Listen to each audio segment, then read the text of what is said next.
Welcome back to Mr. and Mrs. Magic Under the Moon. I'm Bella Luna. I'm Clyde Darkfang. We have been chatting, and so, of course, whenever we chat, we want to get you guys involved. Should you or should you not wing it when it comes to witchcraft?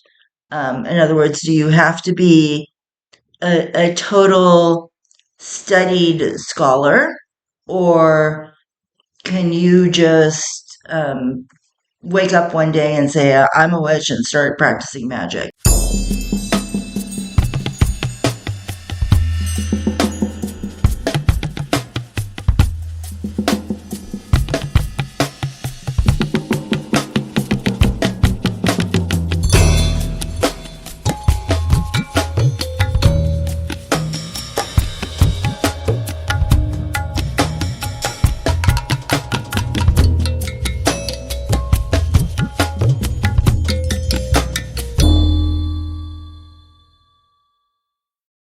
We want to talk about really exactly do how much study that you need. Can you practice right away? That kind of stuff. And I think the reason why that came up is because when we talk about like how we started, we're kind of polar opposites in that sense. I was very studious. I grabbed, all the books off the shelf. And yes, they were shelves, not online at the time because I'm older. But, I grabbed, and of course, at the time, we're talking like in the 90s, in the early 2000s, they were all about Wicca. So everything was Wicca based and very formalized. And so, that's how my studies began. And whereas I just picked up a random book one day, read it, and was like, oh, this is cool. This is nice. did you even read books in the Yeah, beginning? I thought you just like started doing stuff. I read some books, but most of them were just fiction about witches and warlocks and fantasy shit.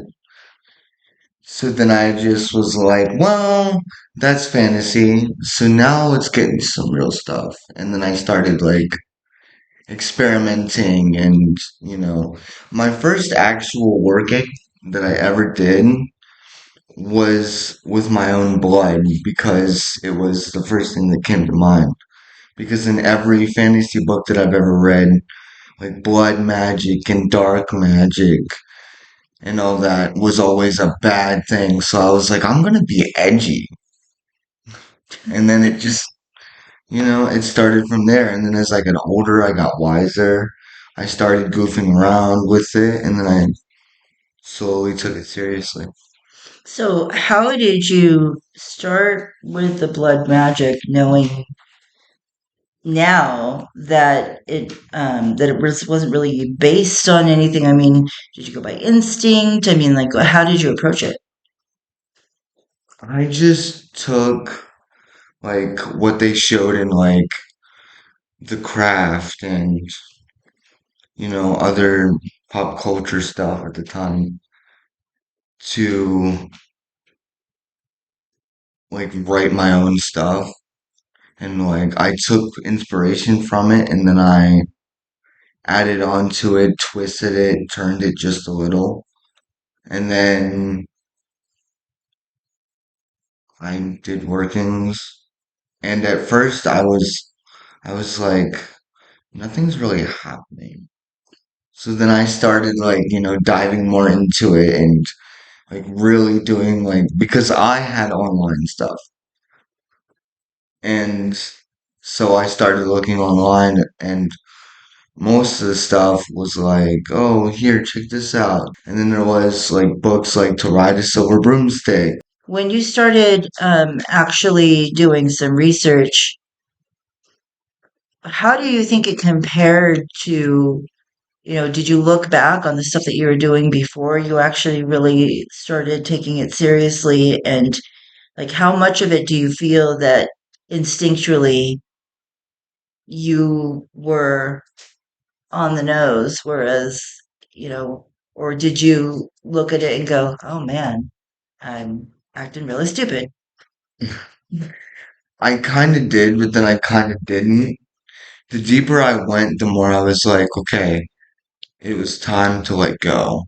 I mean, it was time to let go of like, taking inspiration from fiction.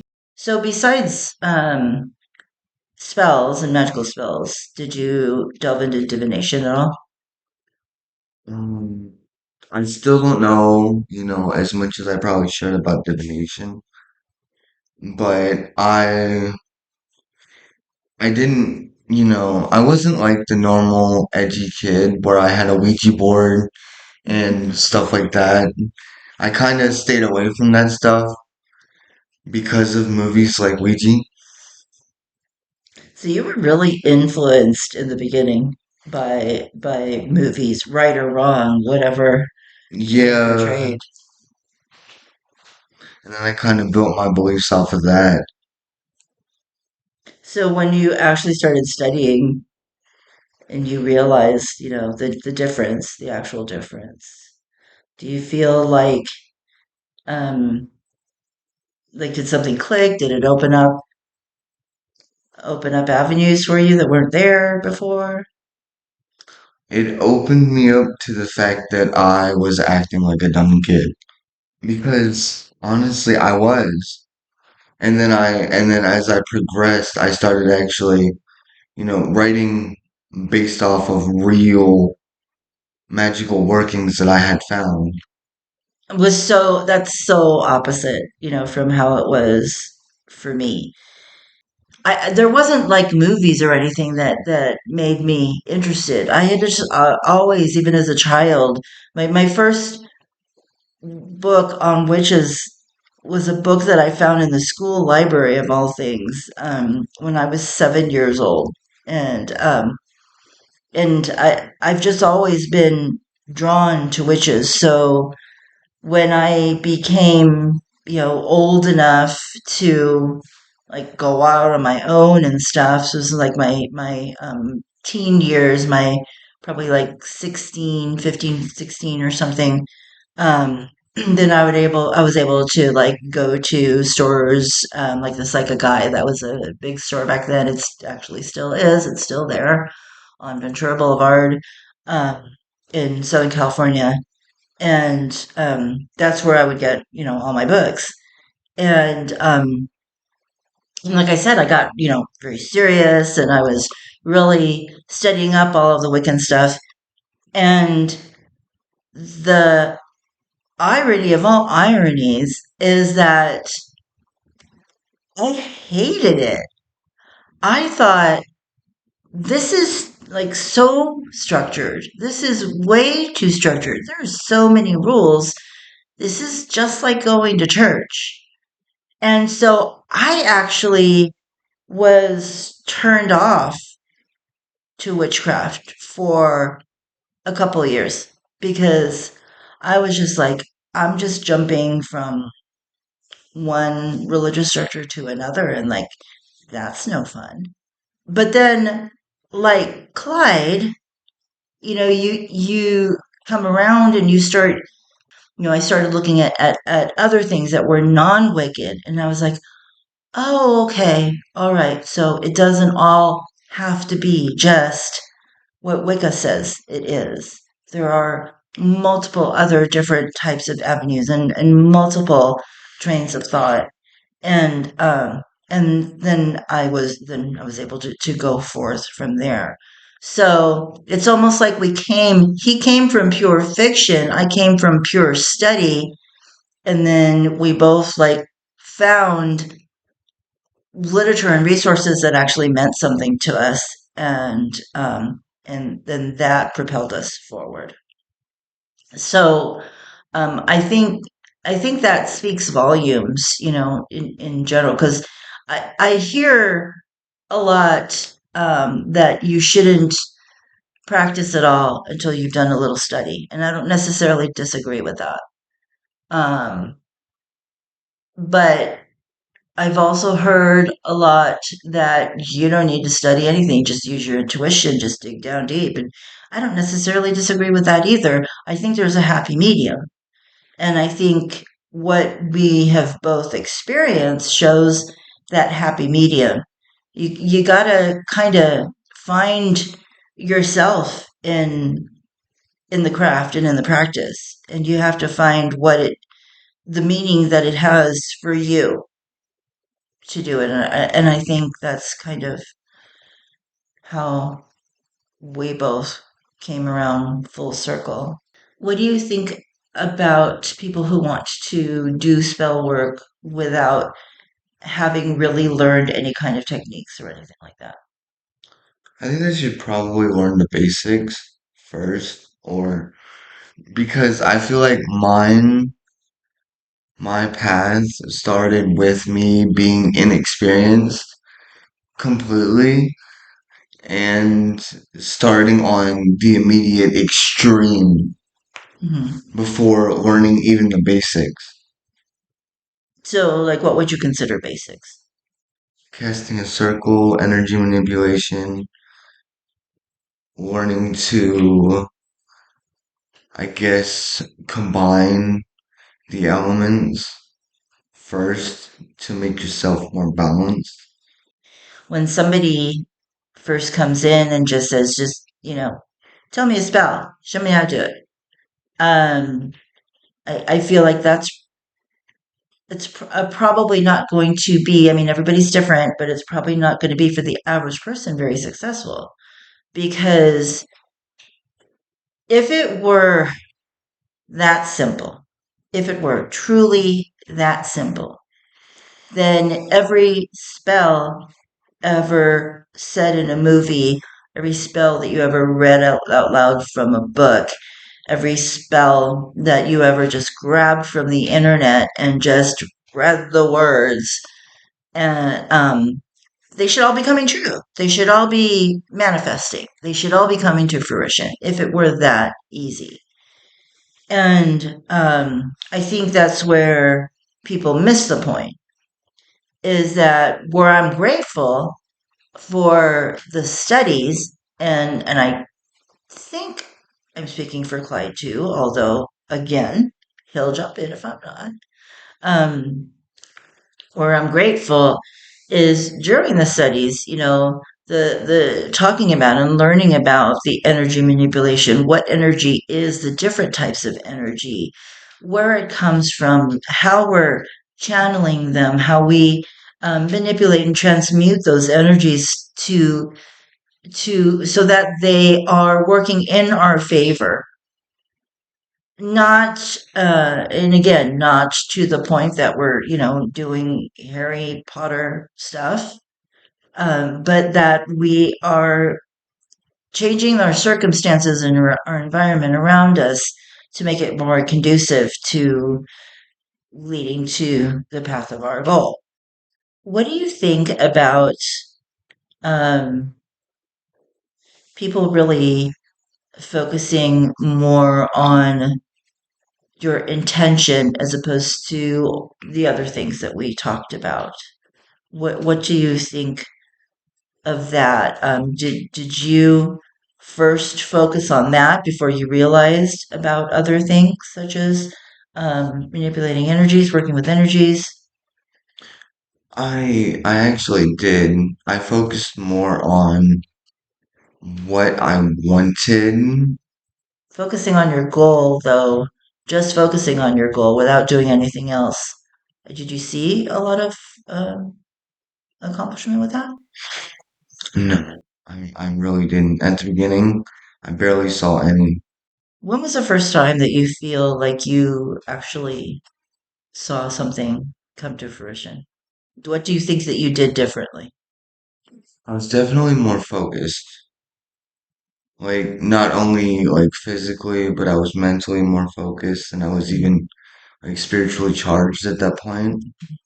So well, like I was saying before, as I got older, I matured more and I realized what I was missing. So I found a way to channel it. How do you channel or manipulate your energies from your perspective? What do you do? I've give myself something to smoke to focus on. Sometimes that's burning incense. I have an incense plant back here behind me. Sometimes it's burning a candle. Sometimes it's just, you know, mixing up an oil out of just pure muscle memory. Now, disclaimer, bear in mind, he has pretty significant ADHD. So a lot of times he has to come up with, you know, additional tricks of the trade, if you will, to help him have that focus for to work with the energies. Intention is really important, but it's not the be all end all. Um, because to me, if you're just focusing really strongly on what you want to happen without doing anything else, both magically and mundane, you're essentially making a wish. And once again, I'm going to say, if it were that simple, everybody's wishes would be coming true every day. I wish it were that simple, but it's not. But I guess the point of us like having this conversation and letting you kind of be part of the conversation that we're having together is, depending on where you are in your path, in your studies or your lack thereof, hopefully we're giving you some ideas, some food for thought. We're not gonna tell you hard and fast one way or the other. You must study or you must never study. But hopefully that you'll take our conversations from our experiences and take them under consideration and if you have delved into this without really doing any kind of serious study, I'm gonna recommend that you at least look into it. There's things out there. I mean, and that's just with anything, not just magic. I mean, we can all assume that we know something about a particular subject until we look into it, and then we're like, oh my gosh, we never realized that there's all these other things about this subject. So, give that a chance. But then on the flip side to that, you know, don't try to avoid what I did, which is just then stick solely to what somebody else is saying it should be. Find your own way, find your own path, find what clicks for you, because there's so many different types of magical paths and processes. And from my personal opinion, a lot of my magical influence comes from my ancestry and from what my background is, both known and unknown. I do truly feel throughout my life that even before I knew what my full ancestry was, that my ancestors were working in my life to lead me in certain directions. My ancestors, sometimes I feel like they do work in my life, and I very much so appreciate it, but when it comes down to it, like, they're always there, no matter who you are, no matter what you practice. I feel like in some way, shape, or form, your ancestors are working with you to guide you on your way. But I use that as an example to, again, if you're not really too sure and you want to look at least not necessarily elsewhere, but in addition to, just the soul text is look inward.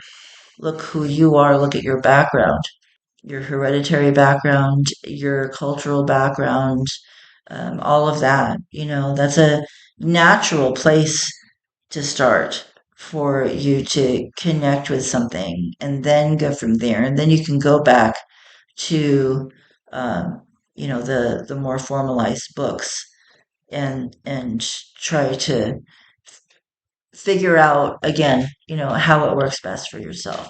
Now, having said that, both of us do not follow any particular traditions to a T. That's just that's not me, and I know that's not him. Yeah, no, my path is definitely a mismatched mess.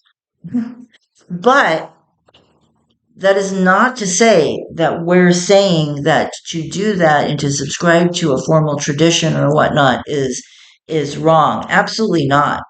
Some people strive better that way. Some people really connect a lot more so with a particular tradition. So we're not saying don't do that, but that again brings me back to that my point of all about finding your way and finding yourself and finding what you want. You may be inherently rebellious, and that's okay. And so maybe traditions or formal pathways and um, formal exact you must do this, that, and the other will never work for you. That's okay. On the other hand, you may be somebody that strives on structure, and you need that structure in your life, and that's okay too. The point being is, do what is best for you. I want to elaborate on that. Like, I don't know exactly what kind of like witchery your path, you know, has on it, but mine is a mishmashed mess. Like it's a mess of like kitchen witchery, fucking garden witchery, fucking, like blood magic, and it's just a mess. So I don't know if you'd want to like elaborate on that. I think for me, obviously, I subscribe to a lot of the chaos magic theories. I believe that that's very releasing and opens up a lot of possibilities. I do tend to be a little bit more cerebral, so I like experimenting and like doing experimental magic. Like if I hear about a concept and it doesn't have to be pure science, it could be pseudoscience. Um, I may try to take something from that and and figure out if I can do something magical from that. So, like for example, there is I guess you can call it pseudoscience. If you record a person speaking randomly and then play it backwards, that, just like in the 70s where they said like there were satanic messages in the heavy metal music. Well, it's kind of like that. If you play somebody talking backwards, that you may pick up some words that came out subconsciously, even though the person was speaking straightforward. When you play it backwards, you hear it. And granted, especially the guy, I forget his name, but the one guy that really has been studying it a lot, he says it's not frequent. You have to go through a lot of tapes or a lot of recordings, um, but that it can happen and have some meaning. But when you look at science, they have done some studies on recording babies and toddlers who don't say anything, at least at face value, doesn't sound like they're saying anything. You play that backwards, and they've shown that they're actually saying some words. Now, why it comes out backwards, I don't know.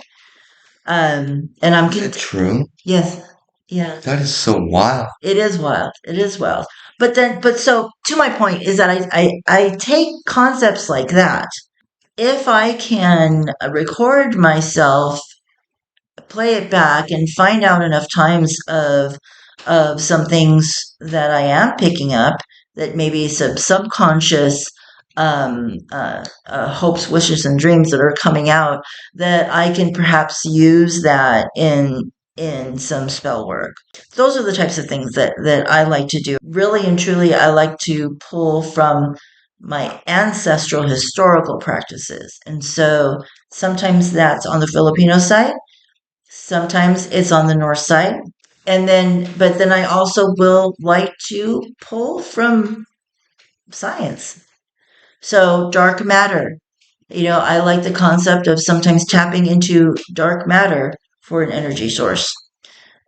So I kind of mix and match culture, ancestry, and science. So we would love to hear from you guys. So talk to us in the comments. Let us know, how did you get started? Do you think that study is absolutely required? Do you think that winging it is okay? Um, are you somewhere in the middle? It takes a little bit of both. Um, Let us know. Let us know what your previous experiences have been and what your opinions are. And so until next time, and by the way, it is when we are recording this, it happens to be April 29th. Tomorrow is Walpurgisnacht, Hexennacht. So if you haven't caught that video, go give it a look.